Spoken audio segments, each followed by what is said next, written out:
I've been laying stones in my backyard. Those big, heavy flagstones, with the irregular edges that you have to puzzle together to make a path.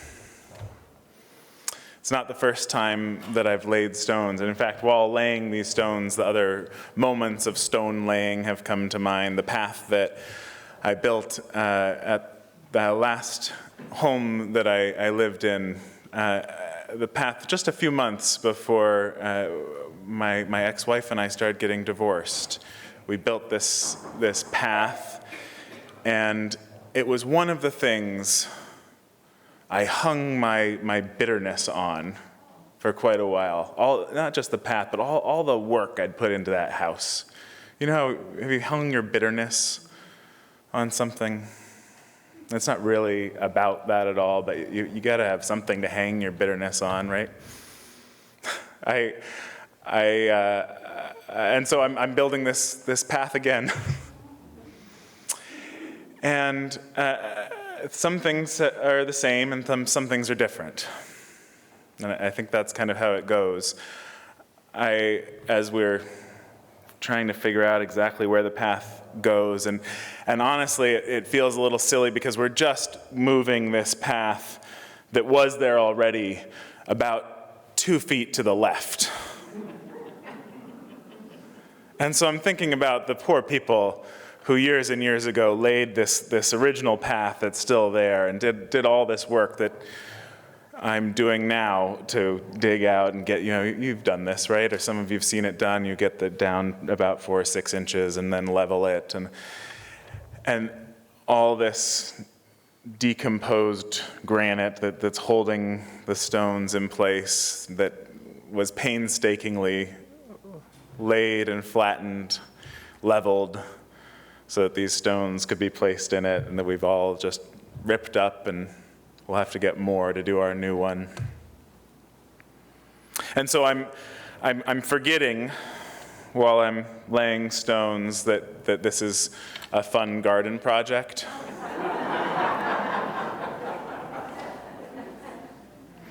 My girlfriend lets me know that I'm forgetting it,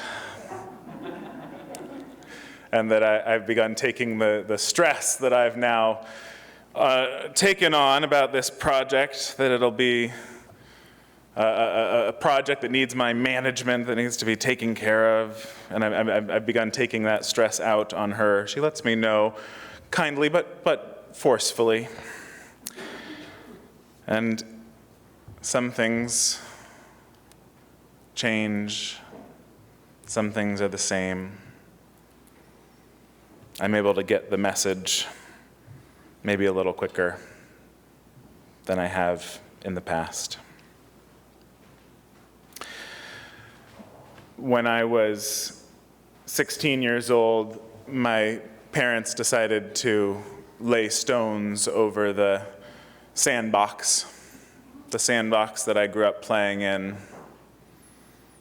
turn the once swing set kid paradise into a nice little patio for outdoor entertainment, a totally appropriate thing to do that still had the sense of loss, a childhood paved over in stone. It's the first time I saw how that process worked.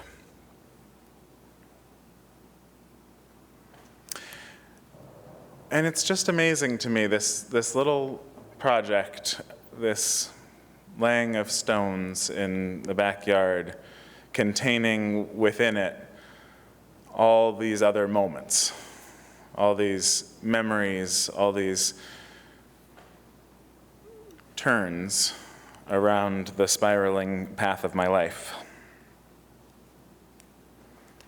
This is one of the wisdom teachings that is shared all over the place. I'm sure you've heard it, that we live our lives in spirals, coming again and again to the same place, but from a new vantage point.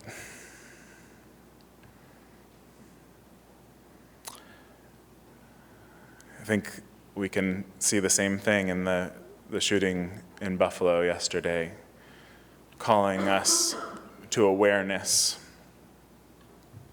again, of the shootings in the past, of a history of the devaluing of Black lives in our country.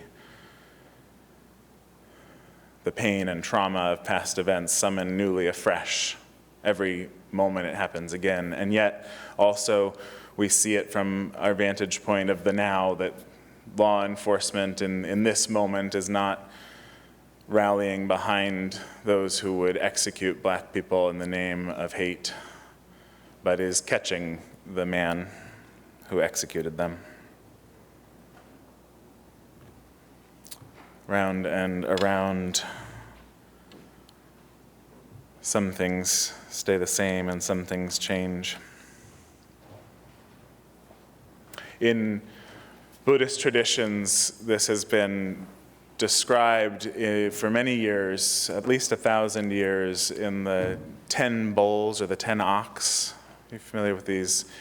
They're paintings and koans, poems that show the spiritual path unfolding from the lost and searching ox herd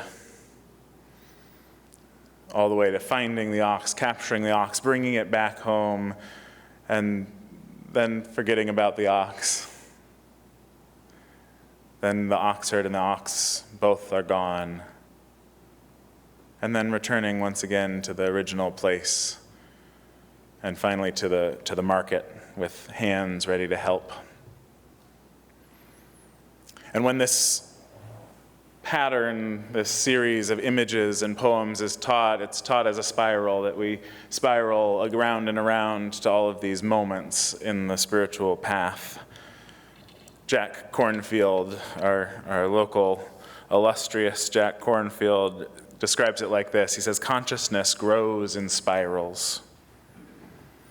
If you seek freedom, then the most important thing I can tell you is that spiritual practice always develops in cycles.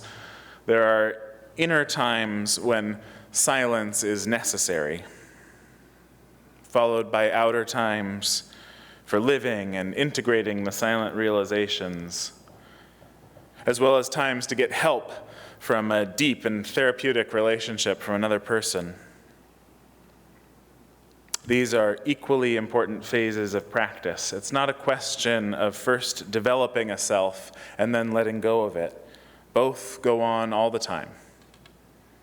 Any period of practice may include samadhi and stillness, followed by new levels of experiencing wounds and family history, followed by great letting go, followed by more personal problems. It is possible to work with all of these levels in the context of a spiritual practice. What's required is the courage to face the totality of what arises. Only then can we find the deep healing we seek for ourselves and for our planet.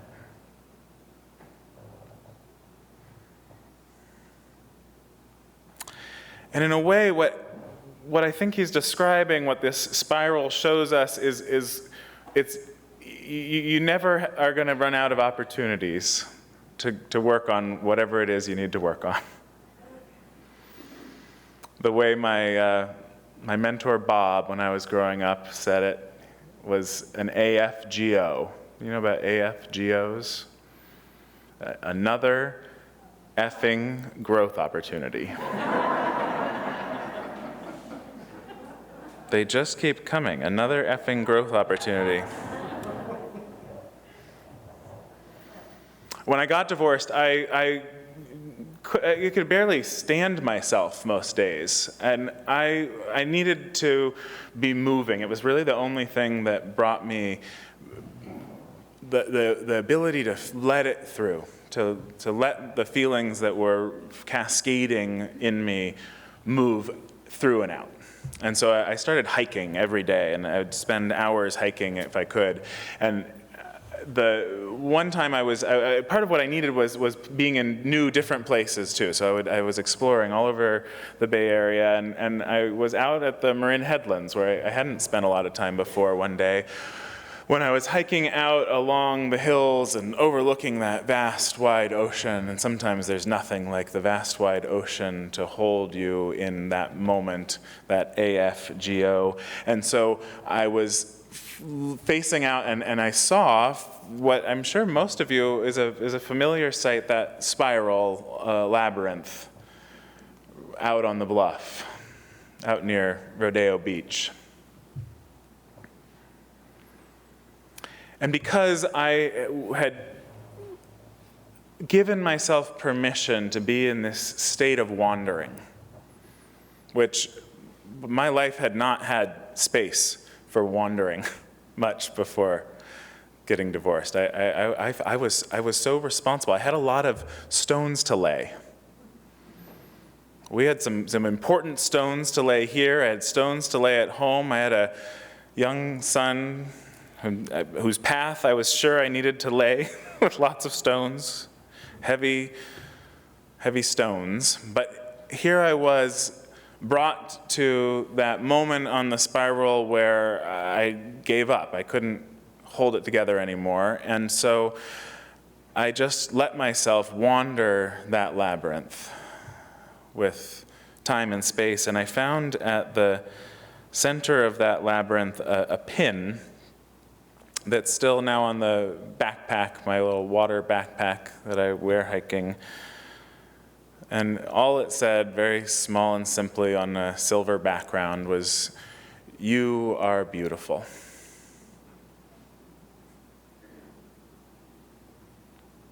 I found out recently about a colleague who wears a pin, the same pin, all the time on her front of her coat. And the conversations she gets into with people about it, the moments that the woman at the Dunkin' Donuts, who she noticed has red, raised face, birthmarks all over her face, who said quietly to her, "I like that." Reflecting on that pin, she thought about the priest and prophet, the wise woman Barbara Brown Taylor, who encourages us all to the spiritual practice of praying naked in front of the mirror. If you've never prayed naked in front of the mirror, it sure beats a lot of other things you can do naked in front of the mirror. Barbara says to do this. You stand in front and you say, "Here I am. This is the body like no other that my life has shaped. I live here.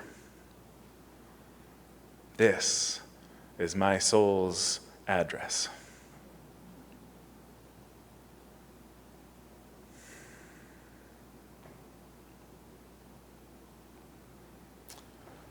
So we're going to be talking about growth and change for the next few weeks.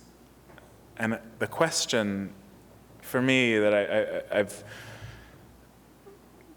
I think I'll sit with all my life, it's how does change happen? It was the question that John Paul Lederach, who was a Mennonite teacher of peace, international peace building. He worked in conflict zones all around the world, and he would teach peace building to graduate students, conflict studies and peace building, and he would start every class, he said, with one question. He would ask them to think about it all semester long. How does social change actually happen? How does social change actually happen? How does personal change actually happen? How does change actually happen in this spiral where we seem to come again and again to the same issues, the same things? So we'll talk about these different ways, but I'll just name some of them incrementally. Most of the time, I think change happens really incrementally. Change happens when we're in not our panic zone, where we're out beyond the edges of our capacity to think and feel at the same time.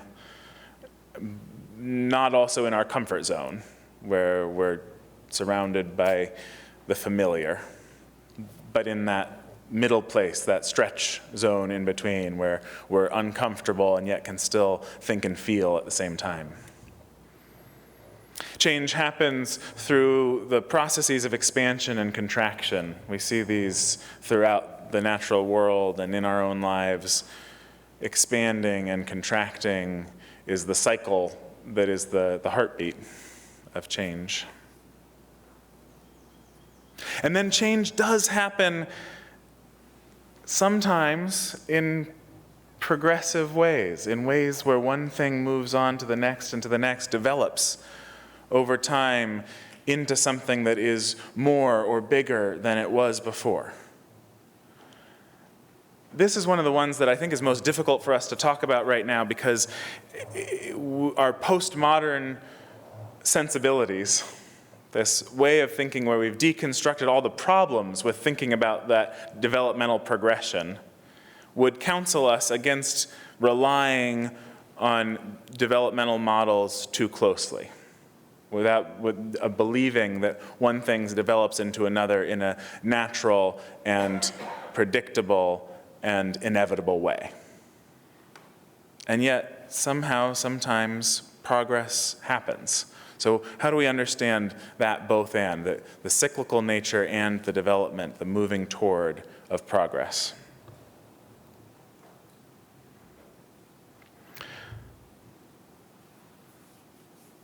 And then the last I'll mention, and we'll get into this more next week, is schismogenesis. Schismogenesis is the idea of something being created by breaking off, by a schism. Right? The schism as a source of creation. This is the history of every religious tradition that I know of, these moments of breaking apart and creating something new. It's certainly the history of Unitarian Universalism. And when we're poised now at this precipice of trying to figure out how do we embody the anti-racist values that we've been striving so long to grow into in our faith, we are considering this question of an eighth principle. And so that's what we'll talk about next week, but we'll look at it through the history all the way back to James Freeman Clarke, who in 1886 wrote the 5 principles of the new theology. The 5 principles of the new theology: the fatherhood of God, the brotherhood of man, the leadership of Jesus, salvation by character, and the continuity of human development in all worlds, or the progress of mankind onward and upward forever.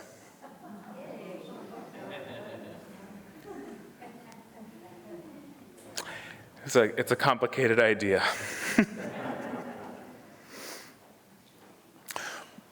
But what I'll close with today is just the thought that maturation, from at least one vantage point, looks like a dissolving of arrogance. And I think that we can see that in our faith tradition. I can certainly see it in my own life. We see it in the progression of that series of paintings, the 10 ox. The dissolving of arrogance through bumping up against the edges of what we know, and finding on that edge the reassurance that there is more beyond our understanding. The blessing that there is more to learn, more to grow into. The blessing that we can remember to be humble in now, in the knowing we are still unfinished.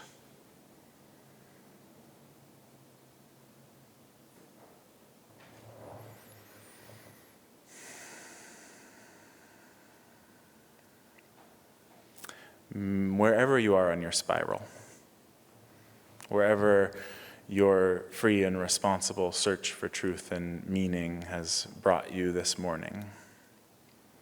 May you be blessed by that edge.